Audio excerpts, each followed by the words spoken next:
जय श्री राम मित्रों, हर हर महादेव। आज मैं योग वशिष्ठ से कुछ प्रकरण लाया हूँ जिसमें महर्षि वशिष्ठ जी श्री राम जी को ब्रह्म ज्ञान का उपदेश देते हैं। वैसे तो ये योग वशिष्ठ पूरी ही ब्रह्म ज्ञान का ही निरूपण करती है जो वशिष्ठ जी ने राम जी को दिया था। राम जी उनको प्रश्न पूछते हैं और वशिष्ठ जी उन सभी का उत्तर देते हैं। मैं ये कहना चाहूँगा कि योग वशिष्ठ अगर किसी ने पढ़ ली, समझ ली पूरी तरह से, तो उसको सनातन धर्म के जितने भी शास्त्र है उसका सार पता चल जाएगा। क्योंकि ऐसा कोई क्वेश्चन है ही नहीं जो इसमें पूछा ना गया हो, ऐसा कोई आंसर है ही नहीं जो योग वशिष्ठ में ना हो। तो चलिए पढ़ते हैं इसे कि योग वशिष्ठ में वशिष्ठ जी ने भगवान राम को ब्रह्म ज्ञान का कैसा उपदेश दिया। उपसम प्रकरण है, उसमें सर्ग 17वां। जीवन मुक्ति की प्राप्ति कराने वाले विभिन्न प्रकार के निश्चयों तथा सब कुछ ब्रह्म ही है, इस पारमार्थिक स्थिति का वर्णन। वशिष्ठ जी कहते हैं, श्री राम जो विदेह मुक्त है वे वाणी के विषय नहीं होते। शरीर त्याग कर साक्षात परब्रह्म स्वरूप हो जाने के कारण उनकी महिमा तक वाणी की पहुंच नहीं हो पाती, इसलिए उनकी स्थिति का वर्णन नहीं किया जा सकता। अतः तुम इस जीवन मुक्ति का वर्णन सुनो। संसार सत्य है यह समझते हुए जिसके कारण विषय भोगों के भोगने में दृढ़ भावना हो गई है, ऐसी तृष्णा द्वारा जीव की जो बाह्य पदार्थ में उसकी सत्ता को लेकर आसक्ति है, उसे आचार्य लोग सुदृढ़ संसार बंधन कहते हैं। जीवन मुक्तों के शरीर के अंतःकरण में भोग पदार्थ मिथ्या है। इस निश्चय से हृदय में भोग संकल्प रहित और बाह्य संसार में विहार करने वाली स्फूर्णा हुआ करती। यानी जो जीवन मुक्त होते हैं उन्हें ये पता होता है कि जो ये भोग है वो मिथ्या है। मिथ्या यानी अब है, बाद में नहीं रहेगा, जो टेम्पररी है, उसे जानकर ये निश्चय होता है उनके हृदय में, इसलिए उनके मन में संकल्प ही नहीं उठता, किसी भी चीज के प्रति कोई इच्छा ही नहीं उठती, और वो ऐसे ही बाह्य संसार में विहार करते हैं बिना किसी इच्छा के। महामते श्री राम, यह मुझे प्राप्त हो, इस प्रकार की जो हृदय में भावना है उसे तुम तृष्णा और संकल्प नामक श्रृंखला समझो। यानी ये जो इच्छा है कि ये मुझे प्राप्त हो जाए, उसे ही तृष्णा और संकल्प नामक श्रृंखला समझो। उस तृष्णा का सत और असत सभी पदार्थों में सदा त्याग करके जो परम उदार हो गया है, वह महामनस्वी पुरुष जीवन मुक्ति पद को प्राप्त करता है। श्री राम, विचारवान पुरुष के हृदय में 4 प्रकार का दृढ़ निश्चय होता है। पहला निश्चय यह है कि मैं सिर से लेकर पैर तक माता पिता के द्वारा रचा गया हूं। यह असत दृष्टि है, इसके कारण मनुष्य को बंधन प्राप्त होता है। मैं देह इंद्रिय आदि सब पदार्थों से रहित तथा सूक्ष्म से भी सूक्ष्मतर हूं। ऐसा जो दूसरा निश्चय है वह साधु पुरुषों को मोक्ष की प्राप्ति कराने वाला होता है। रघुनंदन, जगत के सब पदार्थ मुझ अविनाशी परमात्मा के ही स्वरूप है। इस तरह का तीसरा निश्चय भी मोक्ष की ही प्राप्ति कराने वाला है। यानी जो भी पदार्थ हम देखते हैं, जो भी कुछ हम देखते हैं, वो सब मुझ अविनाशी परमात्मा के ही स्वरूप है। यानी मैं जो आत्म स्वरूप ब्रह्म हूं, मेरा ही स्वरूप है ये सब। इस प्रकार का जिसे ज्ञान और निश्चय हो जाता है, ये तीसरा ऐसा निश्चय है जो मोक्ष की प्राप्ति कराने वाला है। अहंकार अथवा यह सारा जगत सदा आकाश के समान शून्य ही है, ऐसा जो चौथा निश्चय है वह भी मोक्ष की ही सिद्धि का कारण होता है। इन 4 निश्चयों में जो पहला है उसे बंधन कारक कहा गया है। शुद्ध भावना से उत्पन्न हुए शेष 3 प्रकार के निश्चय मोक्षदायक बताए गए हैं। महामते, मैं आत्मा ही सब कुछ हूं, इस प्रकार का जो निश्चय है उसे पाकर ही मेरी बुद्धि फिर कभी विषाद को नहीं प्राप्त होती। यानी ये जो कुछ भी है, आत्मैव इदम सर्वम, छांदोग्य उपनिषद में लिखा है कि आत्मा ही यह सब कुछ है, ये सब आपका ही स्वरूप है।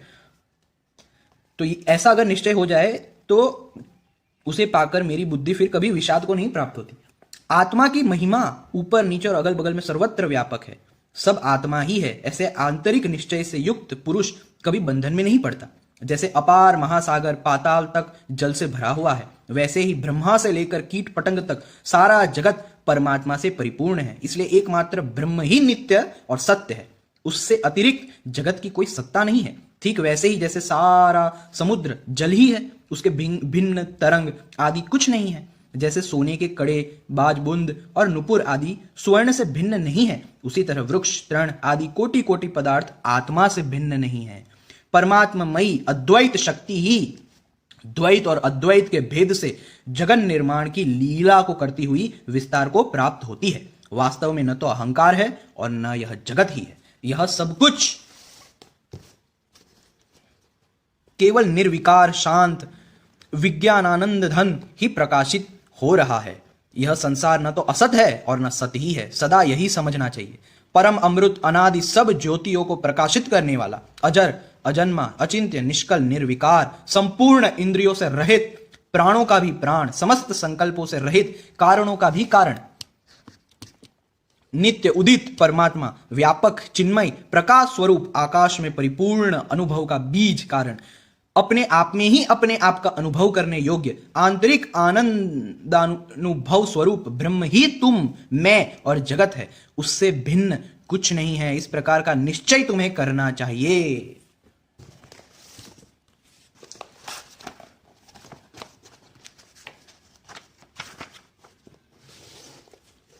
अब आते हैं उपसम प्रकरण के ही सर्ग 73 पे। दो प्रकार के मुक्तिदायक अहंकार का और एक प्रकार के बंधनकारक अहंकार का एवं परमात्मा के स्वरूप का वर्णन।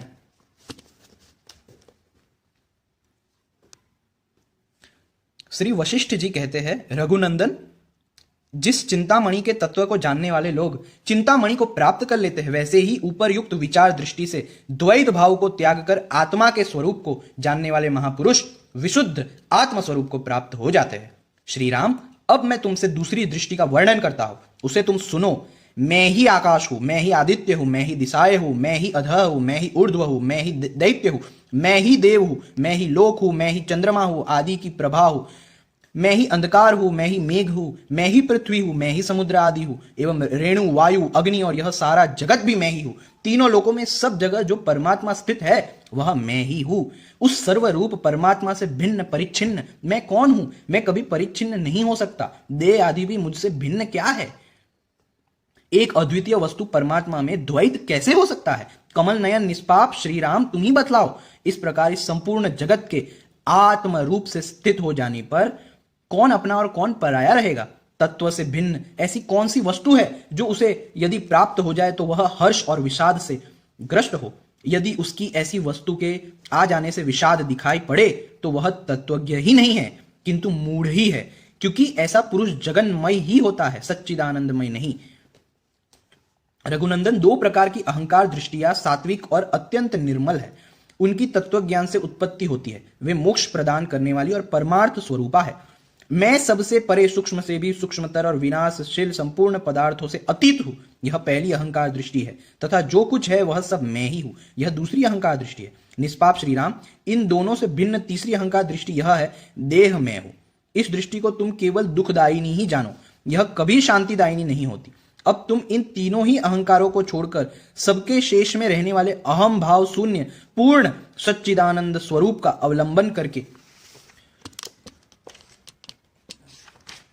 उसी अवलंबन योग्य परमात्म तत्व में निरत हुए ही स्थित रहो, क्योंकि इस मिथ्या जगत में परिपूर्ण और सर्व प्रकाशक आत्मा वास्तव में अखिल प्रपंच स्वरूप मुक्त और समस्त पदार्थों की सत्ता से अतीत ही है। इसलिए श्री राम, तुम अपने ही अनुभव से शीघ्र देखो कि तुम सदा सर्वदा प्रकट सच्चिदानंद धन परब्रह्म स्वरूप ही हो। आत्मा न तो केवल अनुमान से प्रत्यक्ष होता है और न आत्म आप्त वचन तथा शास्त्र आदि के श्रवण मात्र से ही, किंतु वह सदा सर्वदा सब प्रकार से केवल अनुभव से ही प्रत्यक्ष होता है। ये जो कुछ स्पर्श स्पंद और ज्ञान आदि पदार्थ है वे सब दृश्य और दर्शन से रहित सच्चिदानंद धन परमात्मा ही है। यह प्रकाश स्वरूप परमात्मा वास्तव में न तो सत है और न असत, न अणु है और न महान है, तथा न सत और असत के मध्य में है। यह आत्मा है और यह आत्मा नहीं है। यो जो संज्ञा भेद है, इसकी स्वयं आत्मा ने ही अपने में अपनी सर्वव्यापिनी शक्ति से कल्पना कर रखी है। वह प्रकाशमान परमात्मा तीनों कालों में सदा सर्वदा सब जगह स्थित है, तथापि केवल सूक्ष्म और महान होने के कारण वह अज्ञानी पुरुषों के द्वारा जानने में नहीं आता। जैसे लोक दृष्टि से सारे पदार्थों का अस्तित्व सर्वत्र विद्यमान है, उसी प्रकार परमार्थ दृष्टि से सच्चिदानंद धन परमात्मा भी सर्वत्र विद्यमान है तथा सर्वव्यापी है। वह कहीं एक देश में स्थित है ऐसी बात नहीं है। सबका यह आत्मा किसी समय भी वास्तव में न तो उत्पन्न होता है और न मरता है, न कुछ ग्रहण करता है और न कुछ चाहता है, न मुक्त होता है और न बद्ध होता है। जैसे सर्प में रज्जु की भ्रांति दुख देने वाली ही होती है, वैसे ही आत्मा के अज्ञान से उत्पन्न देह आदि अनात्म पदार्थों में आत्मबुद्धि रूप भ्रांति केवल दुख देने वाली ही होती है। यह आत्मा कभी भी उत्पन्न नहीं हुआ क्योंकि यह अनादि है, और यह विनष्ट भी नहीं होता क्योंकि यह अजन्मा है, तथा वह आत्म भिन्न वस्तु की कभी भी अभिलाषा नहीं करता क्योंकि आत्मा से भिन्न कोई वस्तु है ही नहीं। यह आत्मा दिशा, देश और काल से परिमित न होने के कारण कभी भी बंधता नहीं, और जब बंधन ही नहीं तब मोक्ष कहां से होगा?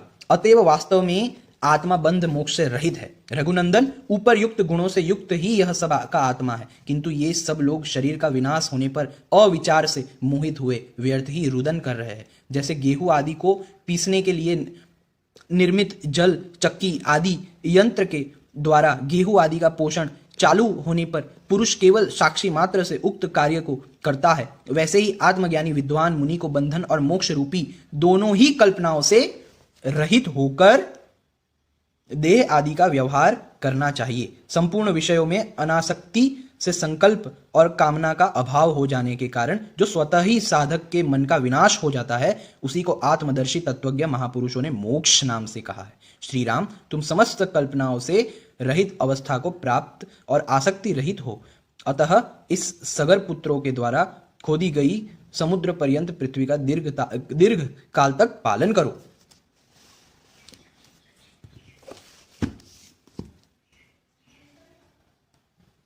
तो ये थी कुछ बातें। योग वशिष्ठ में ऐसी कई बातें भरी है। आप सबको योग वशिष्ठ पढ़ना चाहिए। अगर आपको फिलोसॉफी में बहुत इंटरेस्ट है, आपको मतलब सबसे डीप में जाना है, हर चीज के हर एक चीज समझनी है, हर एक चीज उसमें सब कुछ आ गया। Nature of the world, nature of the self, nature of ईश्वरा, एसेंस, हर एक चीज का, हर एक इमोशन का, हर एक भाव का, उसको डीपली समझना है तो योग वशिष्ठ आपको पढ़नी चाहिए। ये बुक इतनी बेस्ट है। योग वशिष्ठ के लिए कहा जाता है कि आत्मज्ञानियों ने कहा है कि ये ऐसी किताब है कि जिसे पढ़ते पढ़ते ही लोग आत्मज्ञान को प्राप्त हो जाते हैं। यानी इसको पढ़ते पढ़ते ही मतलब मन ऐसा हो जाता है, क्योंकि इसमें बातें ही ऐसी है। एक तरह से आप इसको जब पढ़ते हो तो आपका लगातार निधिध्यासन होता रहता है। योग वशिष्ठ है, अष्टावक्र गीता, उद्धूत गीता, ऋभु गीता, ये कुछ ऐसी स्क्रिप्चर्स है जो निधिध्यासन के लिए सबसे बेस्ट है। बार बार रिपीटेड इसको पढ़ने से आपकी रिपीटेड थिंकिंग होगी और यही जो ज्ञान होगा वो आपके अंदर कंडीशनिंग के रूप में आ जाएगा। तो जो पुराने जो संस्कार थे, जो पुरानी हैबिट थी, मेंटल टेंडेंसीज थी, वो कट हो जाएगी, उनका नाश हो जाएगा। और ये निधिध्यासन रूपी जो यहाँ पे बात की गई है कि ये सब ब्रह्म स्वरूप ही है, यह सब आत्म स्वरूप ही है, यह सब मैं ही हूँ, ये सब जो आध्यात्मिक का ज्ञान है, उसका रियलाइजेशन है, वो धीरे धीरे आपको प्राप्त होना शुरू हो जाएगा। तो निधिध्यासन के लिए सबसे बेस्ट बुक है योग वशिष्ठ। और जिसको मतलब निधिध्यासन में उतना वो नहीं है, लेकिन हर एक चीज का आंसर चाहिए कि ये क्वेश्चन है तो इसका क्या कारण होगा, तो राम जी ने ऐसा कोई क्वेश्चन नहीं है जो योग वशिष्ठ में पूछा ना हो, और वशिष्ठ जी के पास ऐसा कोई आंसर नहीं है जो लोगों को संतुष्ट ना कर दे। सारे ही आंसर इतने उच्च कोटि के हैं, इतने डीप है कि इस स्क्रिप्चर को एकदम ध्यान से समझना पड़ेगा, हर एक बात को गहराई से जानना पड़ेगा, समझना पड़ेगा। और अगर आप समझ गए गहराई से, यकीन मानो ये इकलौती बुक ही काफी है, इसका अध्ययन ही काफी है कि आपको शास्त्रार्थ में कोई नहीं हरा सकता। इसकी गारंटी मैं खुद ले रहा हूं। उसका कारण ये है कि शास्त्रार्थ में जो भी क्वेश्चन उठ सकते हैं वो सब इसमें उठाए गए हैं और उसके आंसर भी दे दिए गए। तो अगर आपको ऐसा बनना है कि मुझे कोई फिलोसॉफी में हरा ही ना पाए, मुझे कोई शास्त्रार्थ में हरा ही ना सके, मेरे पास सबके उत्तर हो, सबके आंसर हो, अगर ये भी किसी की भावना है तो उनके लिए तो ये सबसे मतलब वरदान स्वरूप है योग वशिष्ठ। और जो खोजी है कि जिसको आंसर्स चाहिए सब चीज़ों की, सारी चीज़, चाहे वो जो भी कोई क्वेश्चन हो, तो उन्हें भी एक बुक पढ़नी चाहिए। ये मेरी फेवरेट है। अष्टावक्र और अवधूत गीता तो है ही, लेकिन ये उससे ज़्यादा डीप है, उनसे भी ज़्यादा डीप है, क्योंकि उनमें इतने क्वेश्चन नहीं पूछे गए ना। योग वशिष्ठ में बेसिक से लेके अल्टीमेट तक, यानी हाईएस्ट से हाईएस्ट लेवल तक के क्वेश्चन पूछे गए हैं और उनके आंसर दिए गए हैं। तो अगर मैं कहूँगा कि आपको कोई एक बुक ऐसी है सनातन धर्म की, कोई एक बुक ऐसी जिसको पढ़ लेने से जितनी भी बुक्स है उन सब के जो भी क्वेश्चन आंसर है सबका ज्ञान हो जाए, सब एसेंस का ज्ञान हो जाए, आपके पास आंसर आ जाए, आपको समझ में आ जाए। और मैं ये सिर्फ वेदांत दर्शन की बात नहीं कर रहा हूँ, सांख्य, मीमांसा, योग दर्शन, न्याय, वैशेषिका, ये जितने भी दर्शन है, अगर वो भी उनका भी सार रूप ग्रहण करना है, समझना है, तो ये अकेली बुक काफी है, ये अकेली स्क्रिप्चर काफी है आपको उन सब ज्ञान को प्रदान करने के लिए।